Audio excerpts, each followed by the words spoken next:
It is Earth's closest planetary neighbor, often referred to as our sister planet, because it is nearly the same size, has a similar mass, and is made of the same rocky materials.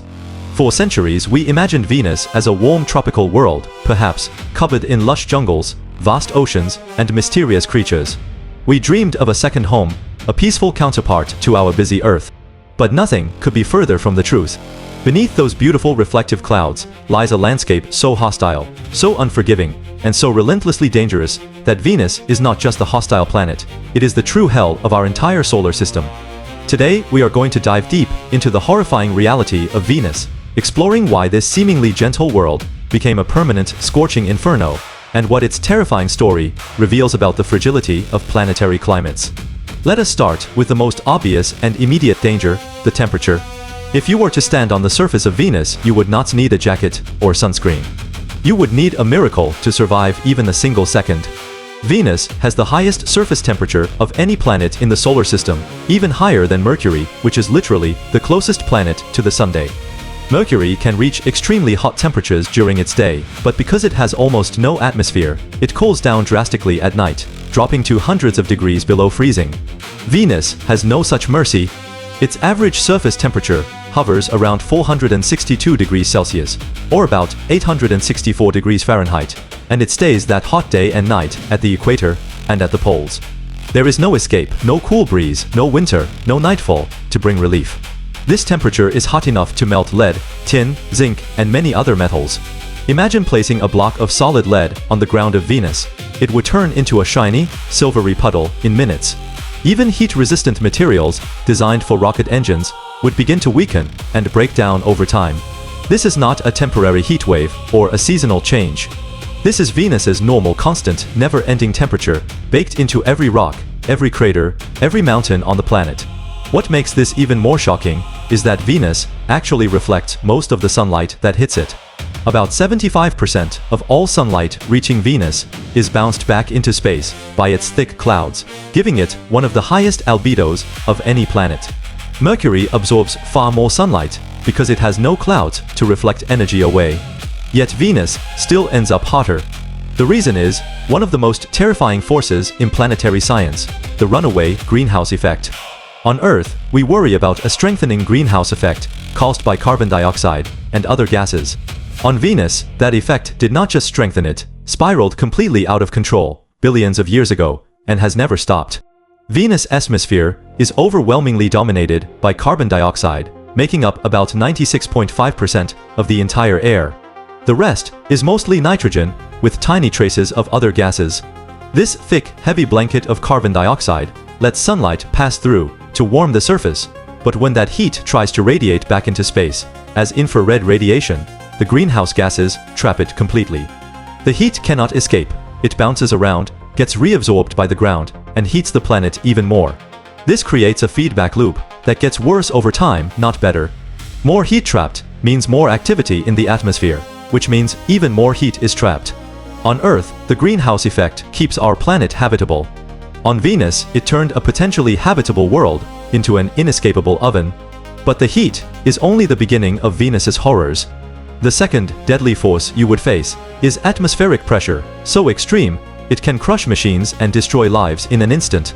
At Venus's surface, the air pressure is approximately 92 times greater than the standard atmospheric pressure at Earth's sea level. To put that in perspective, imagine diving nearly 1 kilometer deep under the ocean. The pressure you would feel at that depth is roughly the same as standing on Venus. Under that kind of pressure, ordinary metal structures crumple like empty soda cans. Submarines built for Earth's oceans would implode instantly. Human bodies would be crushed before we even felt the full heat of the planet. The Soviet Union learned this brutal truth during its historic Venus exploration program in the Cold War. They sent multiple Venera probes to land on Venus, some of which successfully touched down and sent back the first and only human-seen images of the Venusian surface. But those missions were tragically short-lived. The longest any Venera lander survived on the surface was just over 2 hours. Most failed within minutes. They were not destroyed by crashes or malfunctions. They were cooked and crushed by Venus's hostile environment. Electronics, fried metal hulls, weakened and delicate instruments stopped working as the planet's extreme conditions took hold. Every mission to Venus is a race against time, a race that the planet almost always wins. If the heat and pressure were not enough, Venus adds a third layer of horror: toxic, corrosive, deadly sulfuric acid clouds.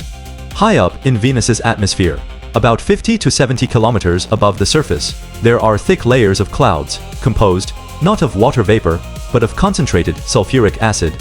These are the same clouds that make Venus shine so brightly in our sky. They reflect sunlight beautifully, creating that illusion of peace and purity. But those clouds are pure poison. Sulfuric acid is one of the most corrosive substances known to science.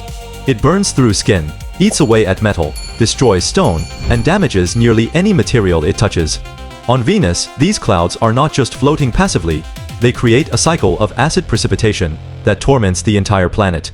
Droplets of sulfuric acid form in the upper atmosphere and begin to fall like rain. But here is the twisted part. The heat below is so intense that the acid raindrops evaporate long before they reach the ground. They turn back into vapor, rise again, and form new clouds, continuing the endless cycle of corrosive terror. This means the entire atmosphere of Venus is saturated with acidic particles that would eat away at any machine, any structure, any living thing that dared to enter it. Even if you could somehow survive the heat and pressure, the air itself would destroy you. Venus' weird and hostile nature goes even deeper into strange and terrifying astronomical quirks. It is the only planet in the solar system that rotates backward compared to its orbit around the Sunday.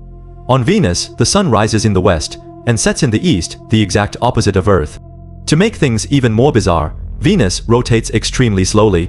One full rotation on its axis, meaning one Venusian day, takes about 243 Earth days. That is longer than the time it takes Venus to orbit the sun once, which is roughly 225 Earth days. In simple terms, a day on Venus is longer than a year on Venus. Imagine a single sunrise taking days to complete, or a single night lasting for months. On most planets, such a slow rotation would create extreme temperature differences between day and night sides. But Venus' atmosphere is so thick and moves so fast that it distributes heat evenly across the entire planet. This atmospheric superrotation means the upper clouds circle the planet in just 4 Earth days, spreading heat and storms everywhere. There is no cool side, no safe zone, no place to hide from the planet's endless fury. For many years, scientists wondered how Venus became this way. After all, it started under similar conditions to Earth. Billions of years ago, when the solar system was young, Venus may have had liquid water on its surface, a thinner atmosphere, and milder temperatures. Some studies even suggest it could have had oceans and conditions suitable for simple life. So what went wrong? The leading theory points to massive volcanic activity and a loss of magnetic field. Billions of years ago, Venus experienced intense, widespread volcanic eruptions that released enormous amounts of carbon dioxide and other gases into the atmosphere. Unlike Earth, which recycles carbon dioxide through plate tectonics and absorbs it in oceans and rocks, Venus lacked those processes. Its magnetic field weakened or disappeared entirely, leaving the planet exposed to the solar wind. The solar wind slowly stripped away Venus's lighter gases, including water vapor. Without liquid water to absorb carbon dioxide, the greenhouse effect began to intensify.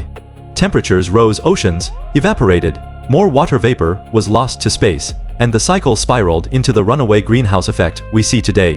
What was once a potentially habitable world, slowly, steadily, and inevitably turned into hell. This story is not just fascinating, it is deeply important for us on Earth. Venus is a warning. It shows us what can happen when a planetary climate loses its balance. We often talk about the greenhouse effect on Earth as a future problem, but Venus shows us a future where that effect becomes irreversible. It is a cautionary tale about the fragility of atmospheres, the power of greenhouse gases, and the delicate conditions that allow life to exist. Venus tells us that being in the right position near the Sun, being rocky, and being similar in size to Earth are not enough to guarantee habitability. The smallest changes in the planet's atmosphere can cascade into global disasters that last for billions of years. When we look at Venus, we are not just looking at a hostile planet. We are looking at a possible future for any world that loses control of its climate. Even with all its dangers, Venus continues to fascinate scientists and space agencies around the world. NASA, ESA, and other organizations are planning new missions to study Venus' atmosphere, its surface, its volcanic activity, and its mysterious past. These missions will use advanced radar orbiters and balloons to study the planet without landing directly on its deadly surface. We want to learn more about its history, its climate mechanisms, and why it evolved so differently from Earth. Every new discovery about Venus brings us closer to understanding how planets form, how climates change, and where we might find life elsewhere in the universe. But no matter how much we learn, one truth remains clear. Venus is not a planet of love and beauty. It is a planet of fire, pressure, acid, and endless suffering. When you look up at that bright light in the evening sky, remember that you are not looking at a peaceful sister world. You are looking at the closest hell to Earth, a planet where every single condition is designed to destroy anything that comes near. It is hotter than any desert on Earth, more pressurized than the deepest ocean trenches, more toxic than any industrial waste zone, and more unforgiving than any place we have ever explored. Mercury is baked by the sun but cools down quickly.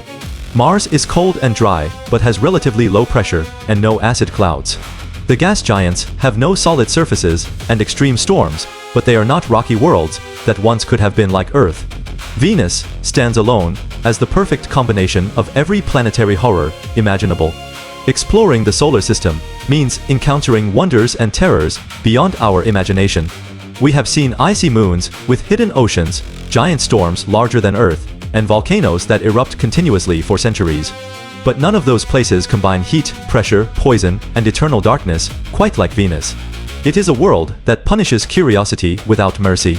It is a world that reminds us how lucky we are to live on Earth, where the air is breathable, the pressure is gentle, the temperature is mild, and water falls from the sky as life-giving rain. Venus will continue to shine brightly in our sky, tempting us with its beauty. But we now know the truth. Underneath those shining clouds lies a landscape that's no human, no machine, no living thing can endure. It is a planet locked in an eternal nightmare of heat and pressure, a hellish world that serves as both a mystery and a warning. The next time you see Venus glowing softly at dawn or dusk, take a moment to appreciate the contrast between its appearance and its reality. Beauty can be deadly, light can hide darkness. And the most innocent-looking planet in our solar system is actually its most terrifying. Please like, comment, share, and subscribe to the channel.